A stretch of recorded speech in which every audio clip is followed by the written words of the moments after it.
Alright, what's up y'all, it's LakerFan here. As you can see by the title of today's video, here to showcase the #1 power forward build in NBA 2K25. So this is intended for Pro-Am. Obviously, I think with power forwards, they just naturally are more so talked about in the 5s aspect. I know some people like to use builds like this on 3s at the big man though, because it is hard sometimes to bring like a 7-footer or a 7-1 to 3v3 with how much you have to defend the 3-point line. So a lot of what you're seeing with me, like kind of respect the build right here, is trying to get the 94 rebound for the Hoff box out beast while still keeping the goal rebound chaser. And as you can see, I think with most of these tall lock builds like the 6'7 and the 6'8 and stuff like that, it's gonna be a really hard time to be able to afford like anything more than just the bare minimum for dunk, in my opinion. I mean, we're coming out here with 70 ball handle, but that's more so because it's kind of forced up by your speed, at least a little bit. As you can see, like in the speed with ball, for instance, is like 56.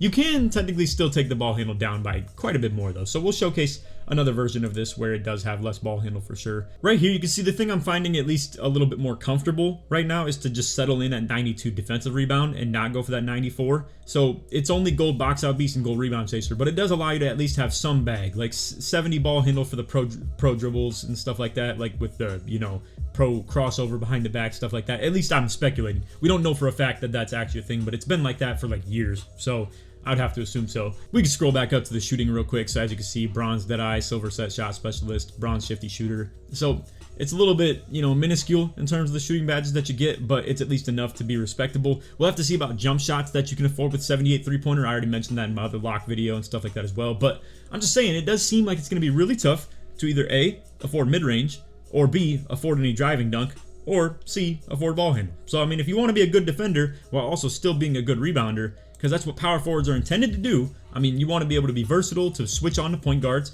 when your lockdown gets beat and has to rotate out, or to be able to switch everything if you're playing with two builds that are like this. Like for instance, I've preached over the years to have two versatile defenders, aka if you just run two of these at the 3 and the 4 together, then you can just switch everything and they're both able to guard the point guard and center. I mean, that's a lethal duo in any game, in my opinion, as long as the chemistry's there with a switch defense. But combine that with like 84 block for the silver anchor, or in this game, paint patroller. Combine that with still a decent interior defense. I'm not sure how mashing is going to be. My initial impression on mashing, and I'll talk about this in my other videos with like the Shaq and Joel Embiid and stuff like that, and the meta center build, because I still haven't got to recording those, but I'm sure I've posted some of them already before this one.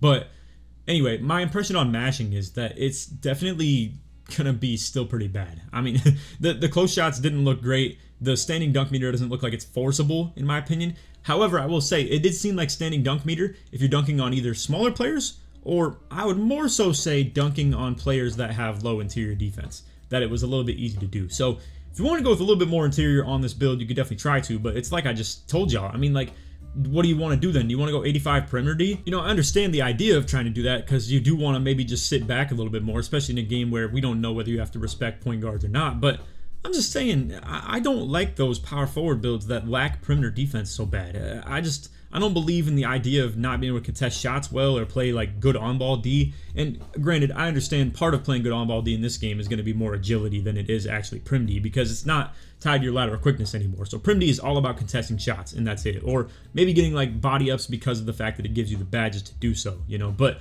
even still, I don't know. I just don't think I'm a big fan of like thinking like that with that prim D going down to 85 or even lower than that potentially even. But like, think about how you have to. I know Swag has probably uploaded videos on like less prim D. He told me that the back end that he was looking at was indeed 85 prim, because obviously Swag wants to be more offensive. Obviously, if in case you guys don't know who Swag is, he plays on Joe's team as the power forward, and they rely on him offensively a lot. And obviously, this is looking like it's going to be a lot tougher of a year to be an offensive power forward, because I mean, you have to balance so many different attributes between the fact that you need your strength pretty good.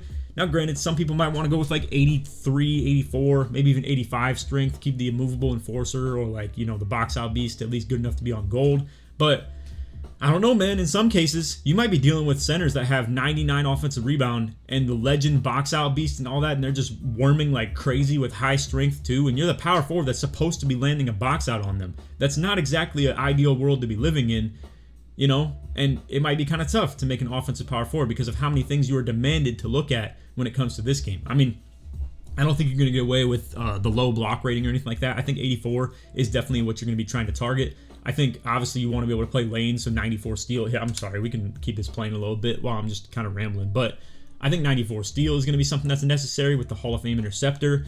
I mean, you can see I'm upgrading speed right there as well, but then boom, it's forcing like speed with ball up and stuff too. So I don't know, it's tough to manage a lot of attribute points here. Now, you could do something crazy and do what I did with my pure lock build where you make your pass hack terrible.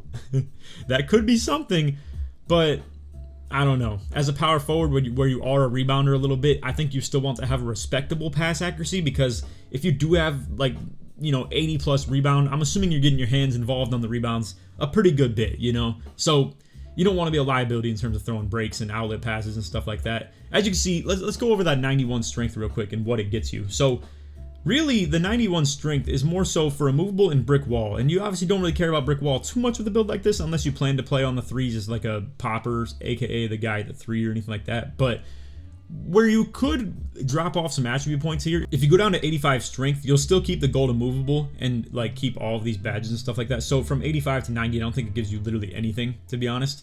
I know like you still keep box out beast on gold, you still keep silver brick wall because you get silver brick wall at 83 strength. I remember that plenty fine. So long story short, if you didn't care for a movable enforcer, you could drop that. But again, it comes back to my argument of the more strength you have, the more viable your box outs are in general. At least that's how it's been in the past. Strength does still matter. It's not just the box out beast badge. So anyway, we have this version to show you guys right here. As you can see, 74 vert, unlocking the high flying and iron and stuff like that. So like chase down artists, for instance. That's also the other problem too. The interior defense can't go down because of the strength either. So and granted, I still think 70-ish interior defense is very necessary, especially considering you need 70 to keep the rim protector type badge. I keep forgetting the name of that. I don't know why, but anyway, you need that to keep it on silver. Oh yeah, paint patroller. That's what it was. I guess with the ball handle, you get things like strong handle, you know, on silver, and also like the bronze unpluckable. So you can see right here though, I am taking down the ball handle and showing what you would be able to do with it potentially. You'd maybe be able to go for like the 94 defensive rebound. I'm sure that's, yeah, where I'm looking at mostly when it comes to something like this. But as you can see, like, is that really worth? You're losing 15 ball handle to be able to afford one more defensive rebound rating? You get what I'm saying? So like, I don't know. It's tough to figure out how to balance everything out, you know? I guess, like I said, if you were to drop anything off, it'd probably be the strength to 85. Right here you can see I dropped the speed with ball by 2, so it also brought the speed down. So now you're at 84 speed instead of 86, which I get it. Some people probably don't like think it's that important to have an elite speed back in, but telling you, man, I mean, that stuff can be very clutch for sure. Like, to be able to have so much like ground you can cover and just to have so much makeup speed for the chase downs and stuff like that too. So I don't know, I'd like to think that this is the right way to make it, but let's go ahead and show you the big lock build that I've made also. We're not going to make a video on it, but I just want it to be like another form of a back end, if you will, that fits into this video really good. Alright, so this, like I said, was pretty much the exact same build, you know, but we got the 94 defensive rebound instead on this, where we have like, you know, dropped off ball handle, speed with ball, pass actually like 65 as well, so it had a lot more, you know, missing in that regard, where we still keep everything in terms of like keeping the speed, the strength, the agility, all that, the defense rebound up to 94, all the block, steal, all that still staying the same. However, like I said, the playmaking just takes a little bit more of a hit. But let's fast forward to the mid-range version of this. So like, for instance, I had it with 85 midi. So now you can see we had to drop off the strength to 85, and that did afford, you know, a lot in regards to other things. But long story short, where we dropped on this build compared to what you just saw like 10 seconds ago was we dropped the strength from 91 to 85, and then we dropped the D-board from 94 to 92. Also took the O-board down with it, I'm sure. But anyway, long story short, what that resulted in is being able to up our midi to 85. So let's go over what that actually gets you. So as you can see, we now have silver Deadeye, but other than that, it's pretty much the exact same thing, you know? Like, shifty shooter didn't change, set shot specialist didn't change. I'm sure that's, you know, I probably, did I go over it? No, I wouldn't have changed the badges. I'm not sure what set shot specialist was. I'm pretty sure it'd be like around 86, 87 for that, but obviously then we'd have to take down the wingspan to get a higher midi, or you gotta be a 6'7" back end, which we never know if that's actually gonna be good or not, you know? I mean, we did it last year, but it was a year where it's a one-off in my opinion. You can't do that consistently. It was only good because standing meter dunks didn't matter about like height and interior defense and anything like that, you know, and mashing was so terrible that even 6'7s could guard it. I don't think that's going to be a case this year. It's definitely like a minor slight buff to mashing, but not great either, even still. But yeah, I don't expect 6'7s to get away with playing back end anymore in this game. So anyway, 6'8 it is, you know, again, if you want that mid-range, you can. I'm sure it would buy you some better jump shots as well, like animation-wise, obviously. You know, 78 three-pointer being the only rating that you can have that's tied to your jumper animations. it's probably gonna be a little bit suspect. You never know whether we're gonna load in like a year with a ton of like Ben Shepherd and like stuff like that with the releases, or what's the other word, like JT Thor and stuff like that. All that's, you never know if it's actually gonna be good or not. So we'll have to see. But I just want to give at least a couple options as far as back end and power forward and stuff like that, and something that could fit in at like 3 on Park. But yeah, mainly for Pro-Am I was looking at this, and I know this is a little bit more of a niche video because it is more so a comp community thing to make builds like this, but this can also fit in as a lock if you would like it to, at the 3, or if you wanted to play with it as like a park lock, or like something that fits in at the 2 on 2v2. It fits a lot of different niches, a lot of different molds, and I just want to give you guys that because I know a lot of people still look for builds like this. So anyway, that's all for the video. I hope you all enjoyed. If you did, feel free to drop a like, sub if you're new to noties, all that good stuff, and like always, try to 1 to 5,000 likes. If you made it to the end of the video and you want to show your support, put 6-8 or put PF in the comments. George Sports my way through. Also, in case you guys didn't know, I'm pairing with NBA 2K Labs again this year. So in this time around, since it's so early, they're going to have early content such as the ratings you need for each badge and all the requirements with that are listed in, visual form. We also have each takeover ratings boost, all the ratings that are boosted by every takeover. And a lot of this info, it's stuff I'm interested in seeing. Like that, for instance, is something I didn't spend my time on the game looking for, so you'll find it on their website, as well as the fact that I am super interested in that myself, so I'll be checking it out. And then also, as soon as the game drops, they're going to look for every animation requirement and list that on their website as well. Alright, so as for the premium content, this is where the banger is. Now, obviously, this is 2K24 information right here. To get the 25, you're going to have to subscribe, but 2K Labs is cool enough to let me show you the 24 info as an example. So,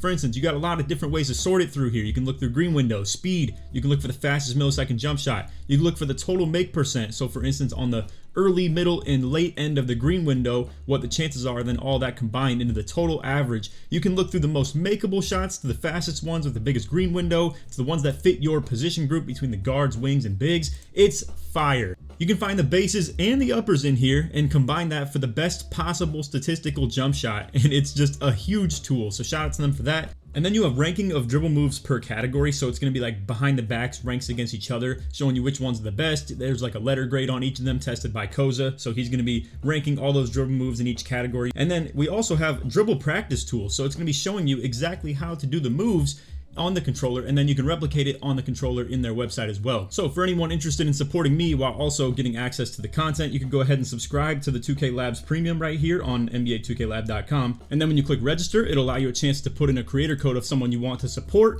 And then if you put in code Laker at checkout, you'll get 20% off of your whole purchase right there. And not that some of you guys care, but just to let you know, I get a percentage based off only your initial purchase. So if you got the monthly, I would only get a percentage based on your first month. So if you do want to support me a little bit and plan to get like 3 to 6 or even a year-long subscription, feel free to get those, and I would really appreciate it. But I get that not everybody wants to, so if you want just the monthly as well, that's cool too. So anyway, that's code Laker at checkout. Appreciate you guys for watching. But anyway, that's all for the video. Appreciate you guys for watching. None of that. Take it easy, man. Peace.